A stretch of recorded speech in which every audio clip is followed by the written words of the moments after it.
Here are some exercises to initiate becoming and being peaceful. Want the peace you desire for yourself even more for others. Practice giving away peace wherever you go by imagining that only thoughts of peace are in the container within you. Offer these energies wherever possible. Become a peacemaker with your fellow workers, your family members, and especially those with whom you're in a love relationship. Leave your ego outside where it can't extinguish your candle flame. Then offer someone with whom you usually argue and make wrong a new thought from the light. You're making a good point there. I think I'll think about that. Or thanks for giving me your opinion. I value what you have to say. These statements may at first shock the recipient, but you know that you're practicing becoming a being of peace by giving away what you want. And then ask. Use the words of St. Francis to ask to become peace. Make me an instrument of thy peace. The act of asking, even if you don't feel an answer right away, will alter the balance toward becoming the peace that you desire. Once you've asked, you'll find that it is given more readily than you may have suspected. This is a process of suspending your ego and allowing the higher, more spiritually based energies to weigh in toward your becoming more balanced. Slow down. Take your time. Your work isn't terribly important. Your worldly duties aren't terribly important. Make your first and primary priority in your life being in balance with the source of creation. Become thoughtful in your slowed down time and invite the divine to be known in your life. Being the peace you desire means becoming a more relaxed person whose balance point doesn't attract anxiety and stress symptoms. Make deliberate, conscious efforts to slow yourself down by relaxing your mind. Take a little more time to enjoy your life here on this planet. Be more contemplative by noticing the stars, the clouds, the rivers, the animals, the rainstorms, and all of the natural world. And then, extend the same slowed-down, loving energy to all people. Begin with your family. Take a few extra hours to romp with your children, to listen to their ideas, to read them a story. Go for a walk with your most cherished loved one and say how much you treasure him or her in your life. Extend this slowed-down perspective outward at work, in your community, and even to strangers. Make a deliberate effort to give someone your place in line rather than hurrying to be first. Become conscious of your efforts to become the peace you desire and to live in balance, even while you're driving. As you slow your thoughts down and decide to enjoy your life more, bring your car to a stop at a yellow caution light rather than speeding on through. Consciously drive at a relaxed pace rather than in a frenzy to get somewhere 2 minutes sooner. Let other people into the stream of traffic by being courteous rather than right. These are all ways to begin the process of realignment. Become conscious of your desire to be at peace, and then match your present moment thoughts to that desire. You'll become more compassionate without trying to be, simply because you've aligned your inner world with your desire to be in balance. You'll find that your body will feel more in balance as you pursue this glorious quest, as it will experience fewer symptoms of stress. Your body weight will adjust to the optimal level as you return to a state of perfect equilibrium. Your skin will reflect the balance and peace that you're becoming. Your digestion will return to normal without the aid of pills. Your sleep patterns will adjust. Your bowels will function perfectly as they were designed to. In short, you will be in perfect balance. You will not only be in balance, but irony of ironies, you'll become more productive. You'll have more abundance flowing in your life while being peaceful for the first time since you were a child. Take the advice of my teacher, Nisargadatta Maharaj. Just be. Give it a try, and I promise you'll be peacefully surprised. Just as the state of your life is a reflection of your state of mind, so too is the state of the world a reflection of our collective state of mind. Understanding this leads to knowing that we are capable of creating a world of real magic in the same way that I have been encouraging you to create real magic in your own individual life. The universe we live in works in exactly the same way as the universe that is within us. In order to create a world of real magic, it is necessary to know within that this is your job to accomplish. You cannot resign in anguish if others refuse to see the light. Know that you can radiate outwardly all of the messages in this tape and create the kind of real magical world that you envision. One of your biggest challenges may be in refusing to sit in judgment of those things which you perceive to be wrong or imperfect. The perceived inequities in the world are truly part of the perfection of the universe, but so is your desire to end them. If you stand way back in your mind, you will note that a revolution of spiritual dimensions is taking place right now. The Berlin Wall was built to last 1,000 years, yet today it is nothing more than a relic of an ancient non-spiritual past. That shrine of tyranny is but one of many that are toppling faster than we can update the history books. There is a new collective consciousness in the minds of people, and a new spiritual awareness is spreading throughout humanity. Nothing can stop it, for nothing is more powerful than an idea whose time has come. Communism, which insists upon atheism from its subjects, has been declared an international failure. Rulers can remove the outer places of worship, but the inner place, that invisible corner of freedom that is ever present in each of us, cannot be legislated. In China, where more than 1 billion souls are temporarily residing, 1 million of those souls face tanks to demonstrate their desire for freedom. And while the messengers can temporarily be imprisoned, the message cannot be halted. These changes are all taking place in the minds of individuals and spreading to other individuals to form a collective consciousness. Once the ideas become present in a large enough number of us, they become our reality. This number is called a critical mass. The force cannot be stopped. Some will try, but they will be swept away by the power of an idea whose time has come. The changes in the world are not restricted to political realignments and new nuclear policies. A new spiritual consciousness toward our environment has manifested itself into action as well. The idea that we should treat the earth with sacred reverence is being translated into physical realities. You are seeing the fruits of these thoughts blooming everywhere.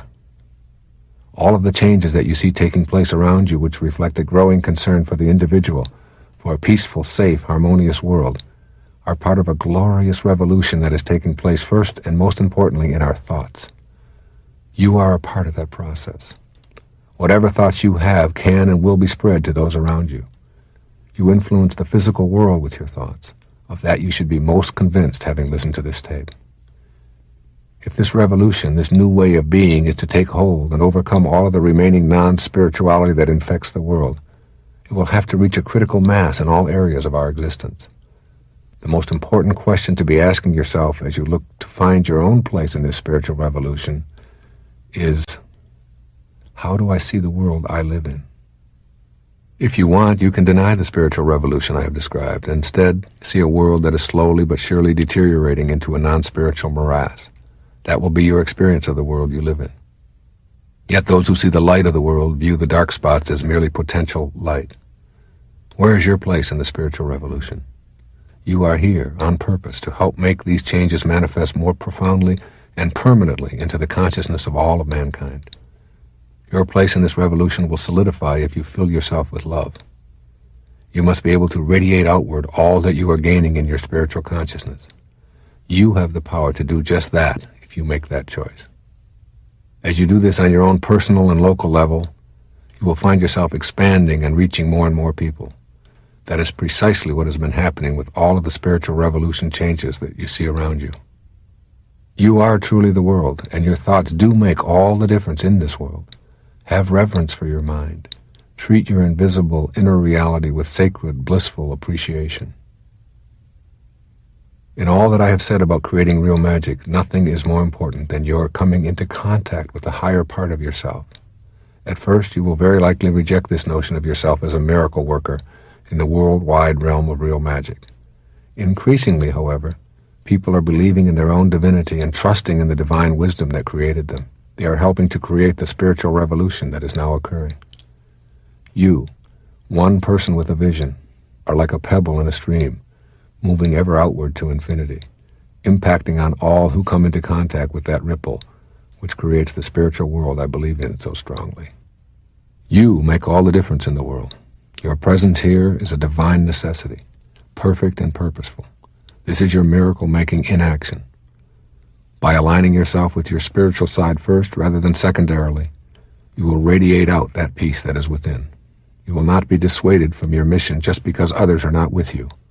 You will stay focused on what you are for in all areas of your life.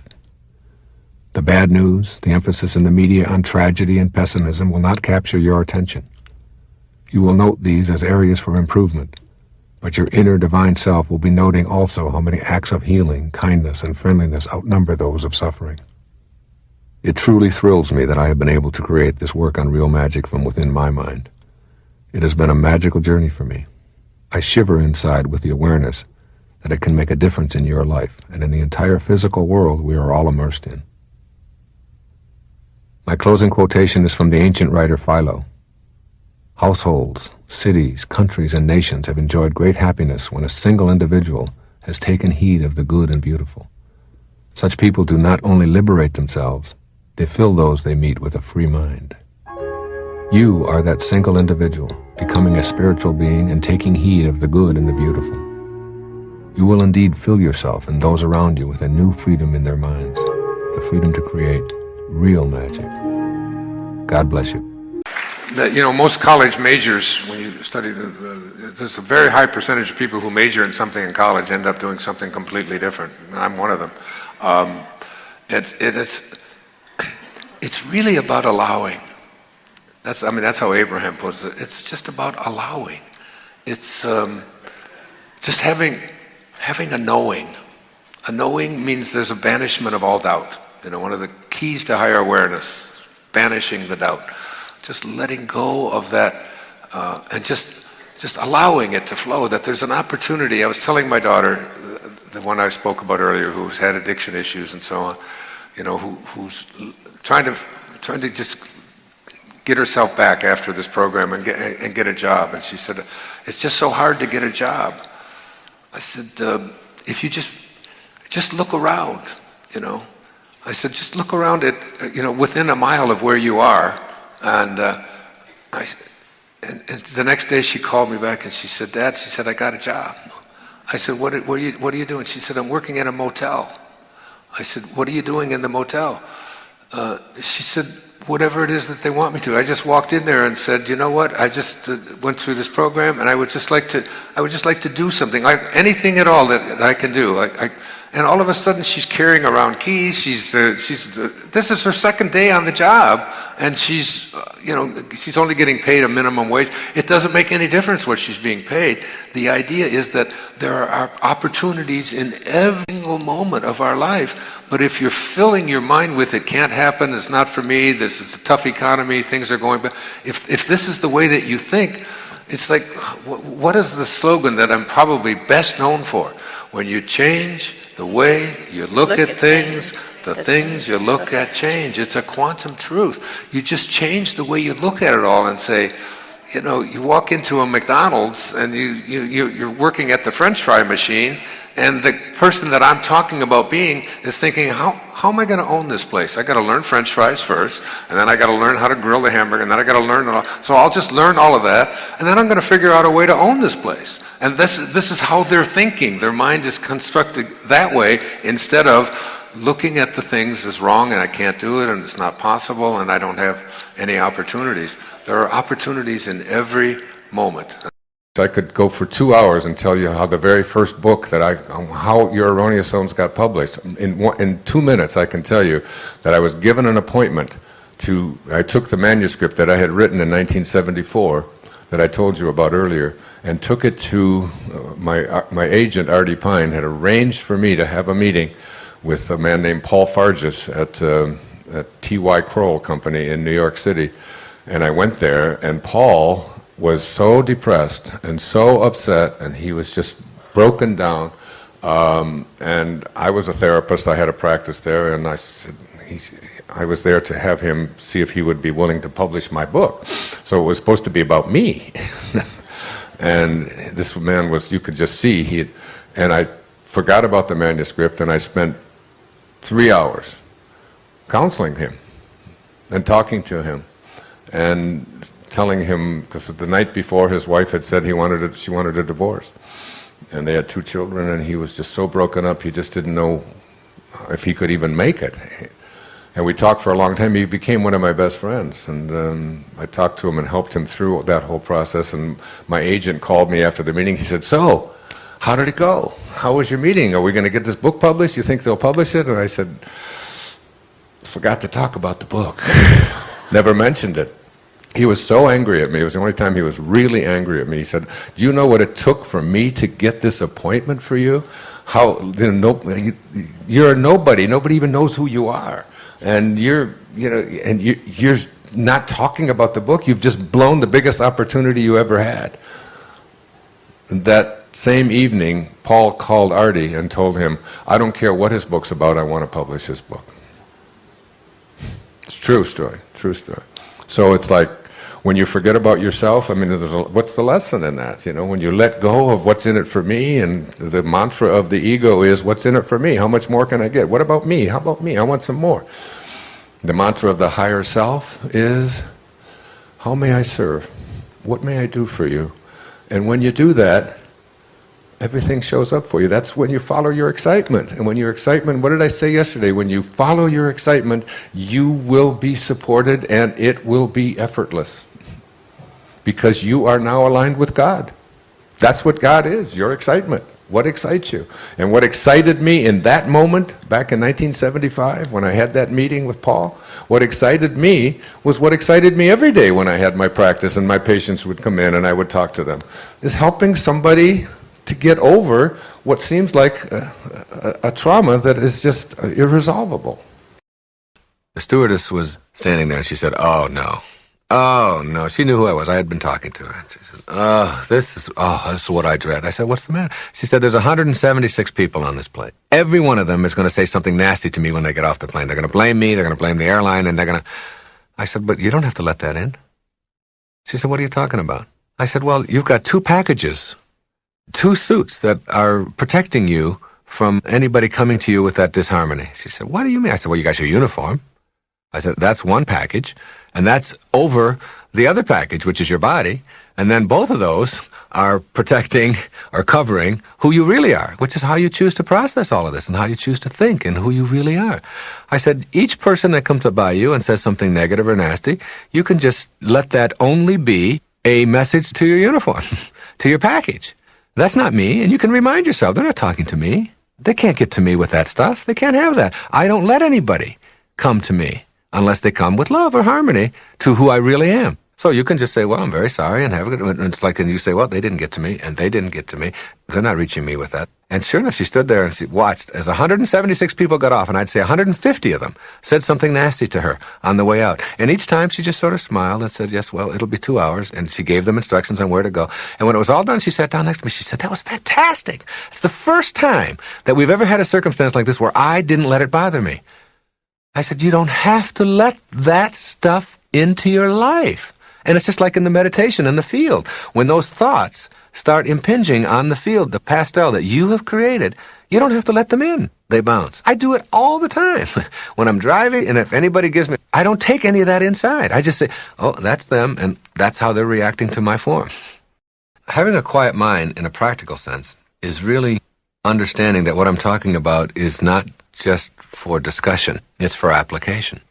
If you're the kind of person who has your mind filled with 10 different things that you have to do, and that is producing anxiety, stress, ulcers, colds, backaches, headaches, cramps, runny noses, all of the kinds of physical reactions and manifestations of that kind of thinking, then you have to look at how can you just get a blank mind, or how can you get a quiet mind? How can you just understand that, supposing you're thinking about, you got to get to work, you've got this report you got to get out, you got to get your taxes done, you got to stop and get some diapers on the way home. Now the kids need to have bananas, and they've got dance lessons I've got to get them to. An endless catalog of activities. By using your mind to do that, and to occupy it all the time, none of that is going to get done. See, all of that is going to get done. Regardless, if you're the kind of person who does those things, it's going to get done. The question is, how do you use your present moments? See, anytime you use up your present moment, or any time that you are thinking anxious thoughts, you're denying the present. You're using up the present moment. Instead of using it up in a productive, peaceful, serene, calm way, you are somehow believing that you can't get through this day or this moment any other way. That if I don't think about it and worry about it and be anxious about it. But the fact is, it's going to get done. Your taxes are going to get done. You're not going to jail. You're not the kind of person who's going to opt to just simply not do your taxes. You're going to get the diapers. You're going to get the report done. All of that you're going to get done. Otherwise, you wouldn't be in the position that you're in. You would be doing something else, all right? So if you know that it's going to get done, the question is, what's the most efficient and effective and peaceful way to get things done? I use the analogy often of when you're in a hurry, like when your body is in a hurry. That's when you're least effective. And that's when you always drop something. You'll drop the keys, and then you'll start sweating. And then when you start sweating, you find yourself getting more upset. You'll forget something. And you'll walk out the door and you'll slam the door, and you left the key on the inside. Now you don't have a key. I've talked about when you take a shower. If you rush through a shower because you only have 5 minutes to take a shower, and you finish and you take your shower and then you dry yourself off, you didn't need to take a shower because you're already dirty again. I mean, you're already sweating. You can take the same 5 minutes and take a shower, if that's all you have. And you can do it peacefully. The same 5 minutes. You can push all of the other stuff out and you can just relax. And if you've got 3 minutes, instead of rushing through it, you can just let the water pour. You can experience the water. You can wash your body. You can dry it all off. And when you finish, you're not sweating. And you had the same amount of time. The nervousness and all of that comes from the way that you decide to process. Now, in the physical world, you understand that if you hurry and rush and are filled with 1,000 different activities, that you have decreased your efficiency. Why isn't the same thing true in the mental world, in your mind? If you are filling your mind with all of the things that you have to do, and you're worried about all of those things and get yourself all consumed with them, then you're still going to be less efficient, less effective, and you're still going to be cluttered. At a moment like that, you put on a tape. If you're going to drive, you got to drive. You can't get the bananas and the diapers and the report done and the IRS taken care of in the car on the freeway. You can't do that then. You're driving. So why not be here now, as Ram Dass says. Be here now. Here's some music. Put on a tape. Meditate right there. Don't close your eyes. But just like push it all out. All of that's going to get handled. But meantime, I'm going to enjoy this. My ride from my home to my office is 17 miles. I love those 17 miles. There's a million things to see in those 17 miles. I cannot write my books or get my speeches. I can't do any of that in that time. But I can enjoy all of that. I can be there with it. I can open the windows and I can let the wind blow on me and I can experience that and enjoy all of that.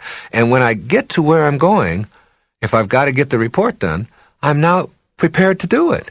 I'm not working on the report thinking about my taxes or getting the diapers or getting the bananas or whatever it may be. I'm here now in the moment. That's what meditating teaches you.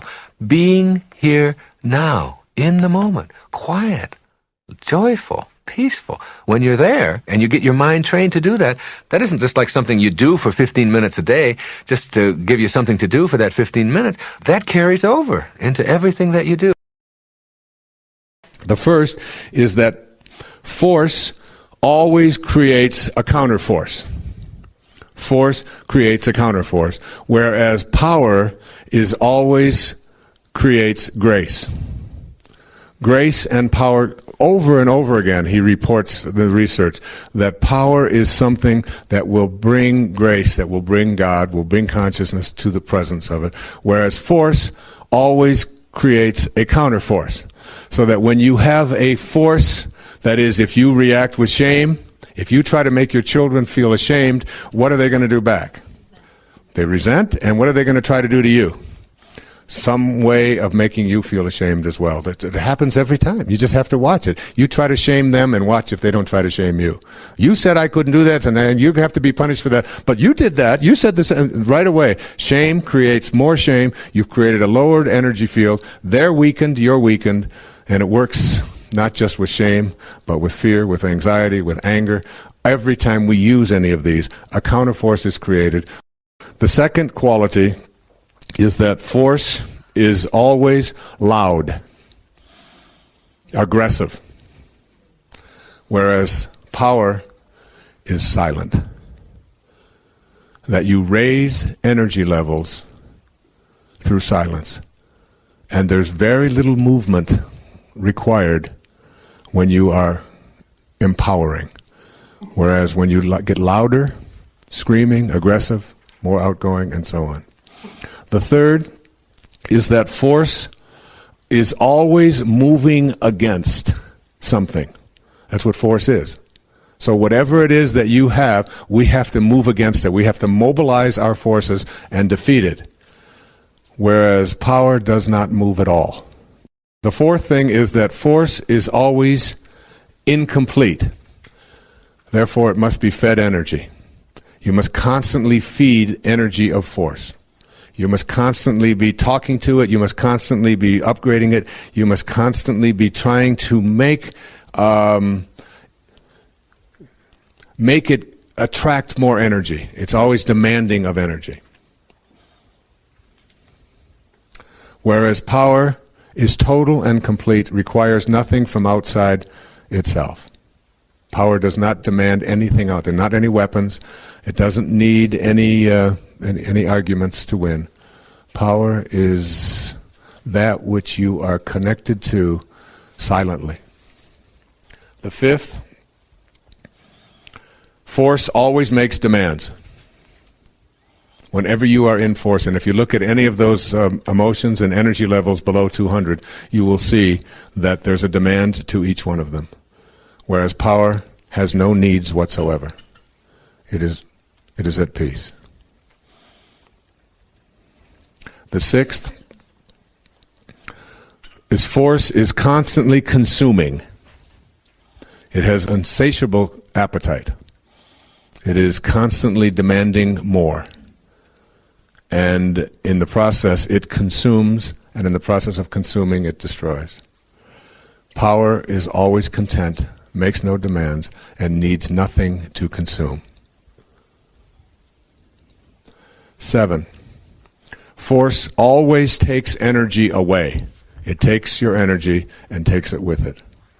Whereas power energizes. It gives forth. It supplies and supports. And it gives life energy. When you go to God, when you go to Spirit, when you go above 200 to any of those levels, what you are doing is you are energizing those around you and sending it out. Whereas when you're in any of the ones below 200, you are taking energy away. The eighth is that force is always associated with judgment and generally makes us feel badly about ourselves. Any of those emotions, any of those thoughts have to do with judging, and ultimately when you experience those thoughts or you're in the presence of someone who is using those thoughts, you will end up feeling badly or worse for the experience. Whereas power is associated with compassion, radical humility, and always makes us feel positive about ourselves. When you encounter someone whose thoughts are above 200, after that encounter, you will feel better for having been in their presence, based upon not just what you talk about, but even the feelings that you have. Whereas when you're associated with or around people who are using the techniques below 200, you feel yourself feeling badly, worse, and depleted of energy. Number 9, force always polarizes because it demands conflict in order to survive. Force and conflict go together. Power, the energy of power above 200 will unify and make you feel more like you belong, a sense of belonging. Number 10, I just put it this way, in force, the cost is always very high because enemies are always being created. Force needs an enemy. It costs to stay in a state of force. Whereas power has no cost whatsoever. It's absolutely free. It's graceful, it's silent, it's easy, it's non-consuming, it makes no demands. The 11th, and I've always been intrigued by this, the 11th quality or characteristic of force, force always requires proof because it's literal and it's therefore arguable. Whereas power deals with intangibles, and it knows that health is better than disease. It doesn't need any proof of that. It knows that honor is better than dishonor. It knows that faith is better than doubt, and that being constructive is better than destructive. And you don't need a chi-square, and you don't need an analysis of variance, and you don't need a statistical test to be able to prove it, and you don't need to argue about it. There's an awareness that is internal, that is instinctive, that says, I don't have to go out there and show anything. It's why it's quiet. I know it is better to be honorable than it is to be dishonorable. I know it is better to be honest than to steal. I don't need proof of that. I know that it is better to be healthy than to be in a state of disease. I know that life is better than death. I know this. I don't have to prove it. I don't have to explain it. I live in a consciousness of empowerment in which I don't have to go through and look outside of myself to validate whether these things that I know instinctively and intuitively are correct. When we take this power of this invisible part of us, it's so hard to define this. We call it a belief, or you call it a thought, or you call it your soul, or your spirit, or whatever. But that invisible part of you that really determines everything about your life. And you begin to say to yourself, how can I apply the awareness of these thoughts and how I use my mind to make my life all that I want it to be? To bring into my life the things that are important to me, to improve the quality of my relationships, to have the success and so on that I think that I'm entitled to. And it's really getting to the point where you know that every thought that you have has a potential for coming into your life, or coming into form. You start to get real cautious about having anything in your mind that isn't going to work for you, and question why you would keep any of those thoughts in you. I can remember one story of a woman who came to me one time and told me how miserable she was, that she was married to a drunk. And I said, well, what's wrong? And she said, well, he slurs his words, and he repeats himself, and he smells bad, and it's just awful to be around him. And I said, let's see if I understand. Let's see who's crazy in this little scenario you've just described. Now, you said you've married to a drunk, and the drunk slurs his words, and he repeats himself, and he smells bad, and he sounds foolish. I said, that's every drunk I've ever known does exactly that. We got a drunk who's acting and doing everything that you would expect a drunk to do. Now we got you, and you're married to someone that you call a drunk, and you're expecting him to be sober. You know, now who's crazy? The drunk who's doing what he's supposed to, or you who's expecting someone who is what you've defined him to be something different than what they are? He is what he is. And why would you want to entertain, why would you want to keep thoughts in your mind that are making you miserable, which is going to expand misery for you in your life by just having those thoughts? Why not change around those thoughts and tell yourself that you're, like, if you argue for your misery, then the only thing you're going to get is your misery. You have to get that, and you're arguing for it all the time. You're going around talking about how miserable you are. So you want to get real careful about that. And I suggest to every one of you that whatever it is you find yourself incapable of doing, or whatever you found that has been a great obstacle, or whatever it is that's in a relationship that isn't working, that you just can't seem to transcend, or whatever's going on with a particular employee, or a way that you're approaching anything in your business, that if you examine, just for a moment, if you examine what belief is it that supports this behavior, because the ancestor to every action is a belief, is a thought, and then work at re-examining that. I mean, I've done that so many times in my own life, and things that don't seem like they're that important to other people. Like, my wife doesn't understand why certain things about my tennis game that I play every day that I've really challenged. I mean, I grew up with the belief that I couldn't hit a backhand. And it was for 10 years I told myself that I don't have a backhand. I can't hit a backhand. And then I began to change that belief around. And it wasn't that I just, practice. I began to visualize myself doing all the things that it takes to make a backhand work for myself. I began to do that with a serve. I began to do that with a drop shot. Instead of telling myself, I can't hit a drop shot, and then acting out on that, and a whole match will go by, and a whole year will go by, and I'll never hit a drop shot, or I'll never hit a lob, or I'll never try a spin serve, or whatever.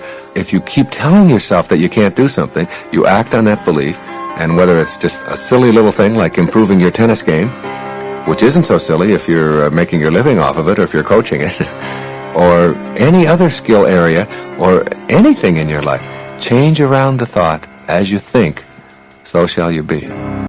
And it's something I'd like to suggest to you when I talk about you can't give away what you don't have. That whatever it is that you are giving away in the way of being offended or being an appreciator, and by the way, appreciation versus depreciation is the highest form of energy that you can have to your thoughts. In other words, every time you have a thought of depreciation, you have weakened yourself in some form. Any kind of a thought of depreciation. Whereas if you can shift a thought of depreciation into one of appreciation, even for that which you have been conditioned to believe deserves to be depreciated, if you can figure out a way to change and alter your thoughts, then you move into a higher energy. But more than moving into a stronger and a higher energy with appreciation, is that you move into a level of consciousness called synchronicity, in which you start to negotiate the presence of energy to serve as an attractor pattern. And that what I'm speaking about, solid energy as the lowest form of energy, and spiritual energy as the highest and the fastest form of energy, and that spiritual energy, the energy of love, the energy of cheerfulness, the energy of kindness, the energy of peace, when this energy is brought to the presence of the energy in which you have problems, lower energy, that these problems dissolve, they can't survive any more than darkness can survive in the face of light, then there is some kind of a gap that you have to negotiate between the world of problem energy and the world of higher energy. But what you have to look at here, when I say you can't give away what you don't have, is to ask yourself, if I can't give away what I don't have, it means that I am giving away what I do have. And because it's the only thing I can give away. I have to have it to give it away. So, and if energy is the vehicle upon which things are attracted and come into my life, then what is it that I am sending out there? Because it is in giving that we receive. What is it that I'm giving? What am I sending out there? What kind of energy do I send out there? And begin to look at that as the rationale and the explanation and the reasoning behind what is showing up in your life. That it really has nothing to do with what's going on outside of you in other people and in other events and in what other people are saying or doing or circumstances of your life. As much as we like to use that as an explanation and a rationale for it, that in fact, if you can change around your thinking to ask yourself, why do I keep attracting what it is that I'm attracting into my life, and what can I do to attract something different into my life? These things that we're calling attractor energies, that possibly, just possibly, I might be able to come to a place where I recognize that everything that's going on in my life, everything, I take responsibility for. And if I continue to attract the wrong people, or scarcity instead of abundance, or illness instead of health, or unhappiness rather than happiness, or fear rather than faith. And again, I always go back to that very famous prayer of St. Francis, where there is doubt, let me bring faith. Where there is despair, hope. Where there is darkness, light. Where there is sadness, joy. Where there is hatred, love. And if I can find a way to rid myself of those, just the thoughts, that I might possibly open myself up to a new idea, a mind that is open to everything, is one in which I say that I have been responsible for attracting all of these things into my life, and now I'm going to work at it for a given period of time of attracting something different into my life. I'm going to go with new attractor patterns of energy. I'm just going to go with it and see if I can make that shift begin to take place. And this thing that I have referred to as synchronicity is something that Jung said is something that is very real and is very powerful and is something that you can access.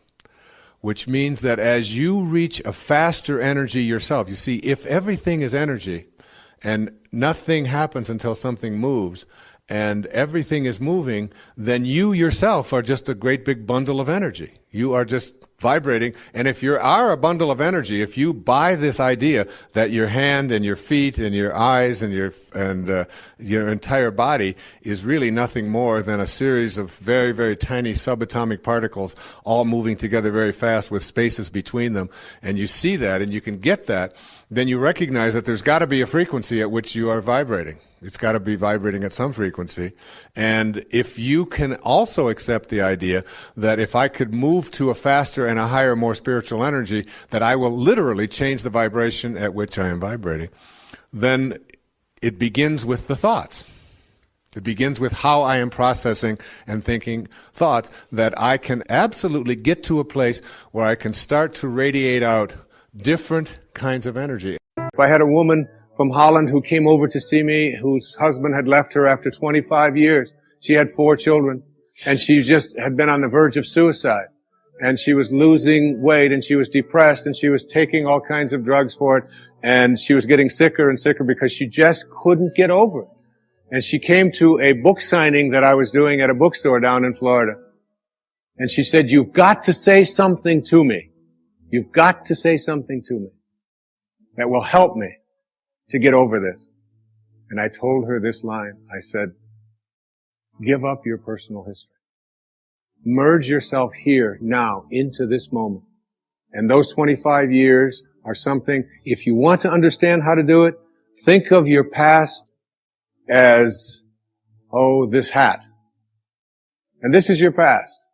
Now you can't just set this thing down over here and walk away from it and give up your personal history, because you'll always have it there to look back at.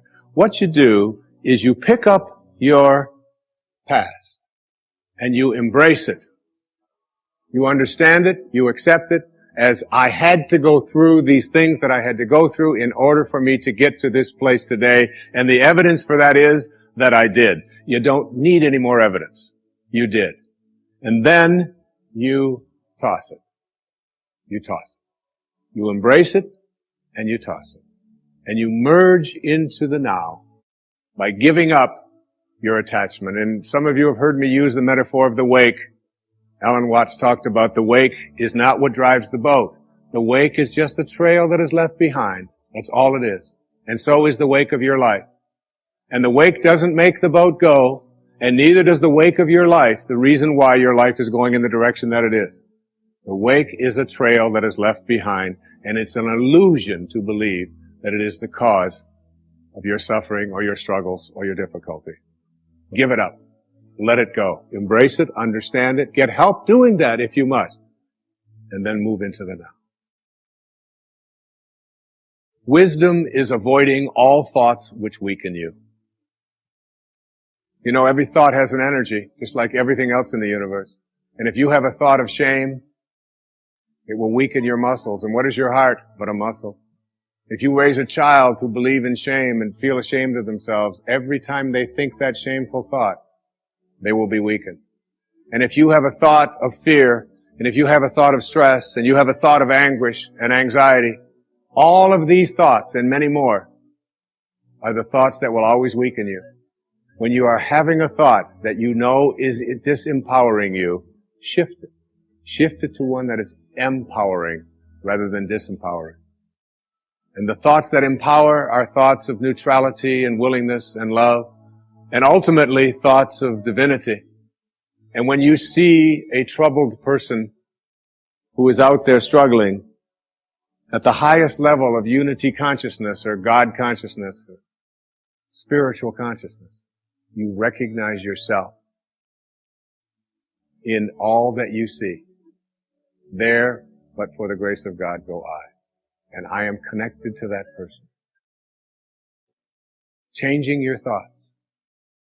I appeared on the Tonight Show many years ago, several times, quite a few times. And I remember coming home from the Tonight Show, and I was walking along the beach, and they had taped the show the night before, and I was out for a walk, and a woman who lived in the Northeast stopped me, and she said, "Didn't I see you last night? How could you be here?" I said, "Well, I flew the red eye, and I was walking along." She said, you know, we're moving down here. She said, what are the people like here? What's it like? And I said to her, I said, well, what are they like where you live? She said, well, she said, I live in a very big city. And she said, they're very pushy. And people are not very kind. And they don't have time for you. And she said, it's really not very pleasant. She said, that's one of the reasons I'm leaving there. I said, well, that's pretty much what you're going to find here. That's basically what the people are like here. On the way back on the same day, someone else who had seen me the night before on The Tonight Show, who had lived in the Midwest, stopped me and asked me almost the same question. She said, you live here? I said, yes. She said, well, my husband and I are moving here and we're looking for a school. She said, what are the people like here? What's it like here? I said, what are they like in Chicago where you live? She said, it's the Midwest. She said, people are very friendly, they're open, they open their homes to you, they're very loving, they're very kind. She said, it's a wonderful place. She said, I love that. I'm going to really miss that. I said, that's pretty much what you're going to find here. It's what you expect. It's what you think about that expands. It's what Emerson taught us. The ancestor to every action is a thought. Change your thoughts, and you change your world. Change your expectations, and you change around what you begin to manifest and see showing up in your life. I have been accused over the years in the critical press of providing false hope to people. People will call, and I'll be on a talk show on the radio someplace in the world, and someone will call in who's been diagnosed with a terminal illness of some kind. And I will talk to them about not buying into the diagnosis. About why would you just listen to a group of people who have a vested interest in convincing you of this impending doom in your life, and the law that has ever allowed any miracle to ever take place in the history of humanity is still on the books. It hasn't been repealed. So that energy, whatever it is, whoever has ever healed themselves of a diagnosis of terminal illness, used the same kind of energy that is in you. And so people say, well, that's providing false hope and so on. And I remember, again, to speak about Michelangelo, I mean, these people that I selected for, or that selected me for Wisdom of the Ages, I feel after studying their lives in depth and looking at not only what they had to say, but what they were like, I mean, I feel like you're talking about my grandfather or something when you speak about Michelangelo. And again, in Florence, when we went to Florence, I said, I'm just going to go see the statue of David. And I thought, well, I'll just look at this statue. Everybody has to see David. Yes. And I walked in there, and you go through this long corridor, and you see all of these slaves on either side that are coming out of the concrete that were all sculpted by Michelangelo. And then you come into this room that's all lit, and then there's this statue, this magnificent statue, and it's 18 feet high. And it is the most astounding thing I've ever seen. And I'm not a big art critic or even going to art shows and sculpture and all that. I enjoy it, but it's not something that I have a passion about. Yes.